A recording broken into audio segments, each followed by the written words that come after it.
Bonjour, rebonjour, merci à tous pour votre participation à ce jeudi de TI, qui est consacré aux formations. Alors, pour s'adapter au changement climatique, la diversification des cultures est une stratégie à réfléchir. Elle va nous permettre d'optimiser les ressources en eau et d'améliorer nos rotations.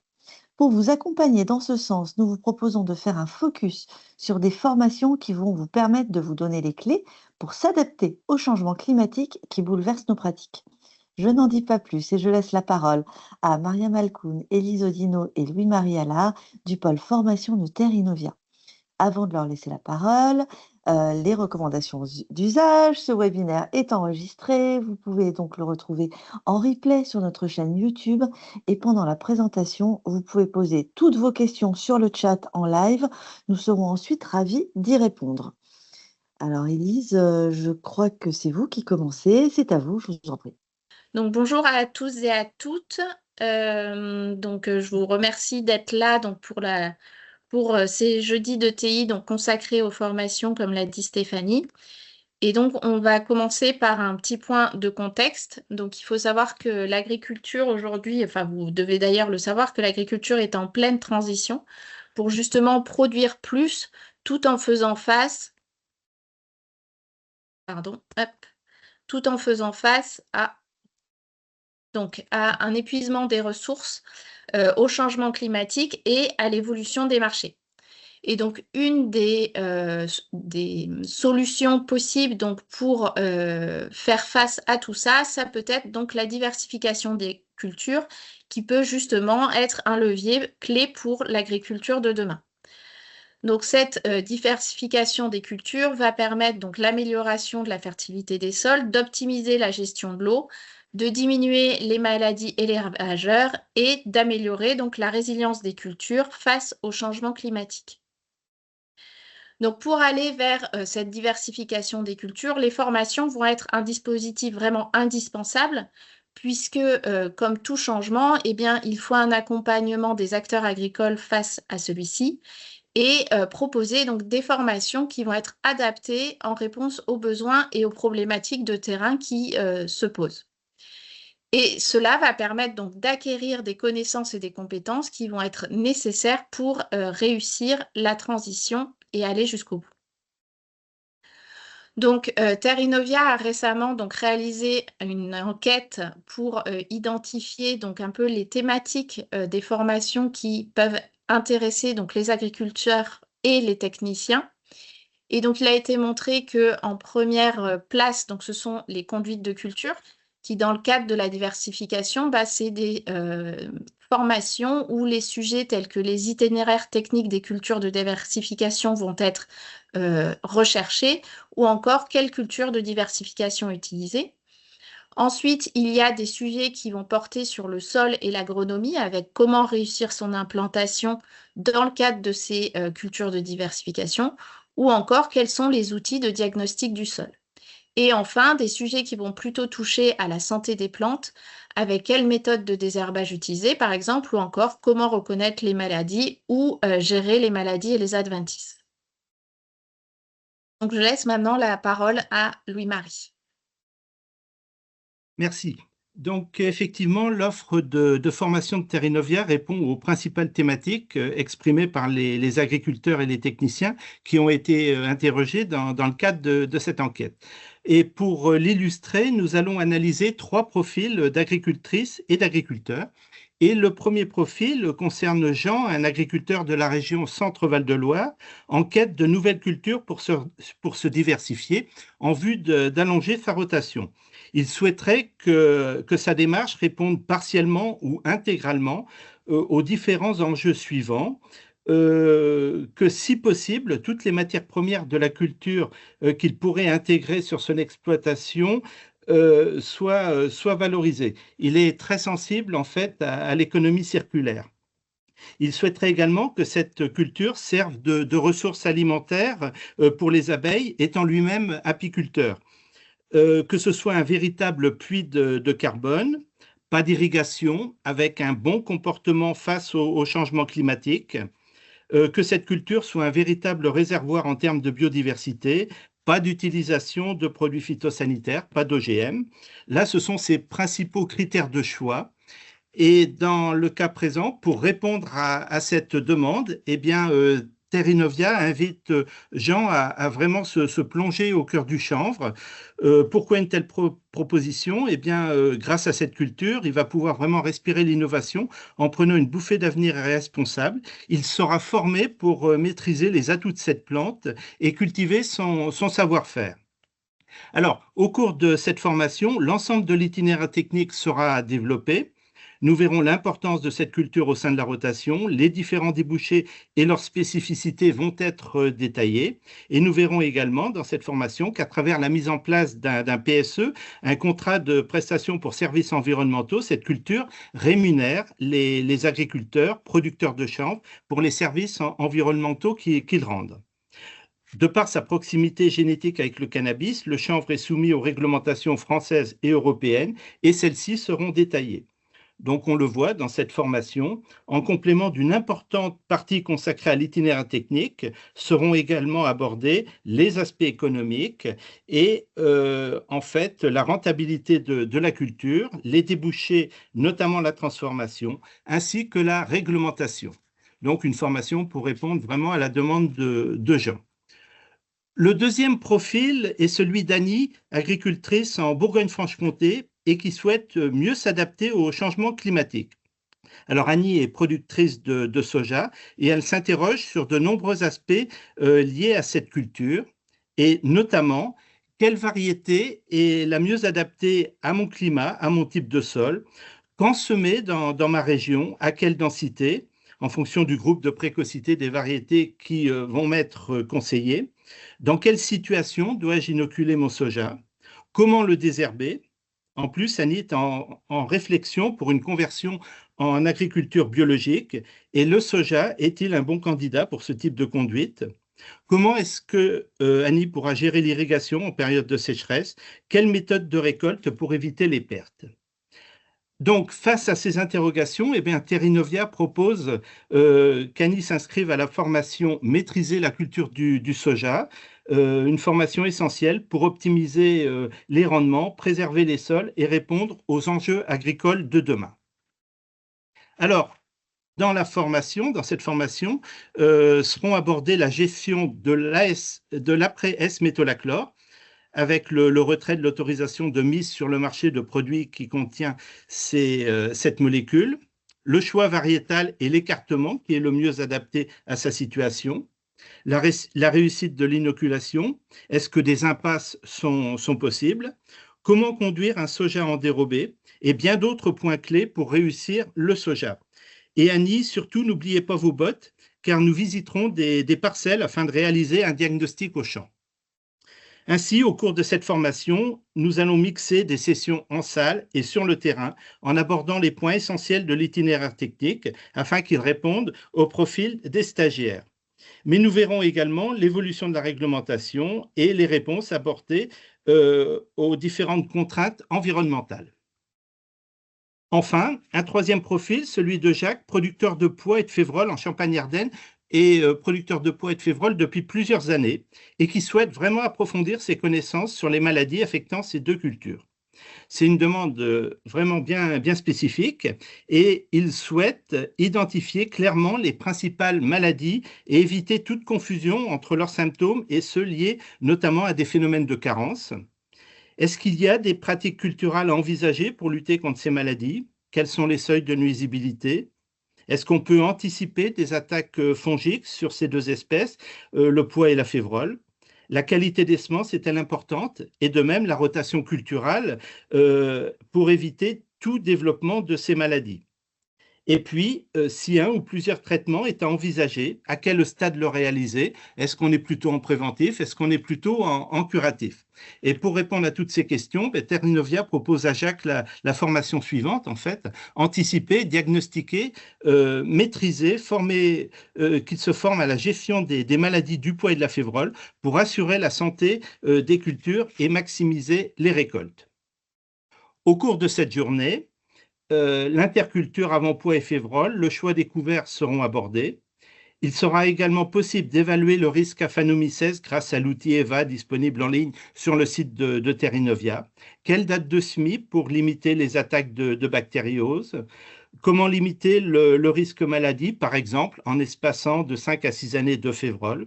Et comme pour Annie, eh bien Jacques, venez avec des chaussures de terrain car une grande place de la formation sera laissée à différents diagnostics au champ et la prise de décision qui en découlera. Nous avons donc examiné à titre d'exemple 3 profils d'agricultrices et d'agriculteurs, et que vous soyez débutant ou expérimenté sur une thématique ou que vous souhaitiez approfondir vos connaissances, Terrinovia vous propose des formations en petits groupes. Celles-ci incluent autant que possible des mises en pratique sur le terrain, offrant des savoir-faire directement applicables. Et un descriptif de ces formations va maintenant vous être proposé. Merci Louis-Marie. Je vous propose maintenant de passer donc à quelques chiffres clés de notre activité de formation. Depuis 2021, Terrinovia est reconnu comme organisme de formation, ce qui reflète en fait notre mission principale de transfert des connaissances. On est également certifié Calliope. Cette certification, elle permet à nos participants de bénéficier de financement pour leur formation. On propose donc 32 formations, dont 19 en inter-entreprise, c'est-à-dire avec des dates et des lieux prédéfinis, et 13 en intra-entreprise, donc c'est des formations sur demande qui sont personnalisées selon les besoins des entreprises. Ces formations sont réparties en 5 thématiques, donc sol et agronomie, conduite des cultures, santé des plantes, fertilisation raisonnée et valorisation et transformation des graines. Elles sont dispensées en 3 modalités différentes, à savoir donc des formations en présentiel, c'est-à-dire en salle, qui combinent des apports théoriques et des applications concrètes sur le terrain. Ensuite, on a des formations 100% digitales, c'est-à-dire dispensées en visioconférence. Et donc la troisième modalité, c'est des formations mixtes, donc qui combinent un peu des 2 premières modalités. Nos formations sont animées par une équipe de 40 formateurs composée principalement d'ingénieurs de développement et de chargés d'études. Les 200 à 300 stagiaires que nous formons tous les ans incluent principalement donc, des conseillers techniques et des agriculteurs. Et on a un taux de satisfaction supérieur à 85% et les participants donc, apprécient particulièrement les échanges avec nos experts et la richesse du contenu technique proposé. Pour aller plus loin, je vous invite à consulter notre catalogue de formation que Stéphanie vous partagera dans le chat via un lien donc, qui mène vers notre catalogue, où vous trouverez l'intégralité de nos formations.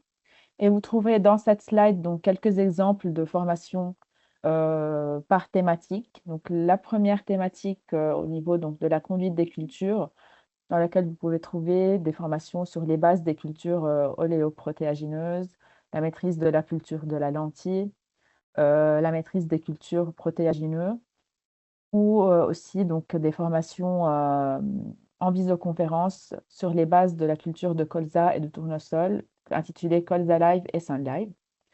Ensuite, donc, en ce qui concerne la thématique autour du sol et l'agronomie, on a notre best-seller semi-direct sous couvert permanent et le test bêche.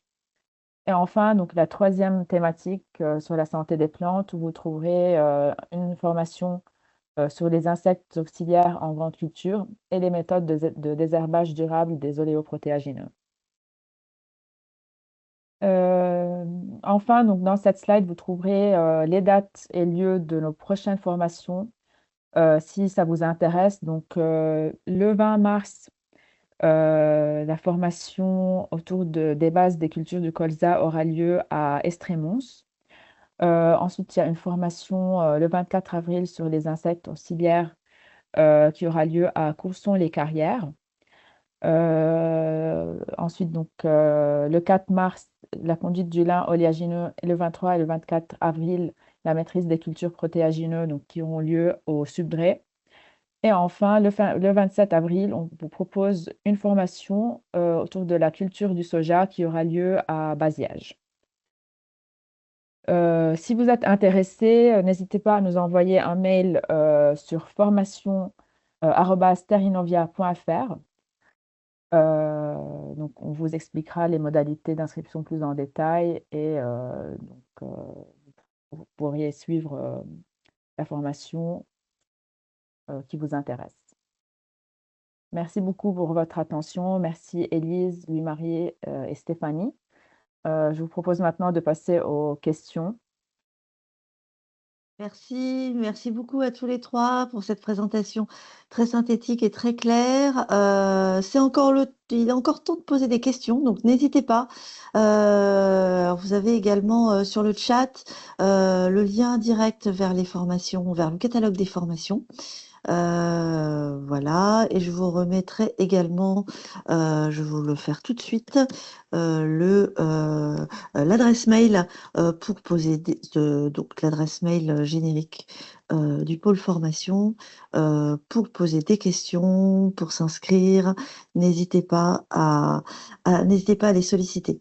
Il n'y a pas de questions sur le chat, mais moi j'en ai quelques-unes. Alors, comment on peut se faire financer ces formations? Alors, concernant le Élise. financement, oui. Oui. Donc, concernant le financement des formations, alors il faut savoir d'abord que la certification Calliope, en fait, ce qui nous permet donc de faire financer les formations par des OPCO, c'est-à-dire par des organismes de financement. Donc, il y en a deux différents pour les agriculteurs. Donc, il y a Vivea. Et ensuite, pour tout ce qui est technicien agricole, donc il y a un autre OPCO qui existe. Et donc, en fait, il suffit au moment de vous inscrire pour la formation, de nous envoyer un mail et de nous demander donc, si vous pouvez avoir accès à un financement Mhm. auprès d'un fonds de formation. Et alors, puisqu'on en est aux détails pratiques, comment tout simplement s'inscrire à une formation? Juste, il suffit d'envoyer un mail ou comment ça se passe? Alors, pour les inscriptions sur des inscriptions de formation en inter-entreprise, il suffit de nous envoyer un mail donc, à l'adresse générique et Mhm. donc on vous enverra un bulletin d'inscription. Maintenant, si vous allez voir donc, sur le site directement et qu'une formation vous intéresse, vous pouvez très bien aller dans le catalogue et à la fin du catalogue, en fait, il y a un bulletin d'inscription que vous pouvez nous renvoyer directement. Et pour les formations intra-entreprise, pareil, il suffit à l'entreprise ou à une personne de l'entreprise de nous envoyer un mail en nous disant que vous êtes intéressé sur tel ou tel sujet et nous, on vous enverra tous les documents nécessaires pour mettre en place cette formation. D'accord. Alors, justement, vous avez parlé de formation intra-entreprise. En quoi ça consiste? C'est une formation qui est uniquement dédiée aux collaborateurs d'une entreprise spécifique? Alors, les formations en intra-entreprise, c'est des formations sur demande avec Mhm. un contenu personnalisé selon les besoins du client et qui sont réservés uniquement aux collaborateurs de l'entreprise qui nous sollicitent en fait. Donc, on a déjà des propositions de formation en intra-entreprise qu'on peut personnaliser et on peut aussi en créer de nouvelles en prenant en compte les besoins, en fait, Vraiment les besoins les spécifiques besoins d'une spécifiques. entreprise ou d'un groupe en Voilà, particulier. Alors, qui nous contactent. justement, vous parlez de personnalisation. Est-ce que vous pouvez en dire plus sur les formations sur mesure? Parce qu'elles répondent là aussi à un besoin spécifique qui n'est pas forcément affiché comme tel dans le catalogue. Il peut y avoir d'autres choses qui sont pas forcément dans le catalogue.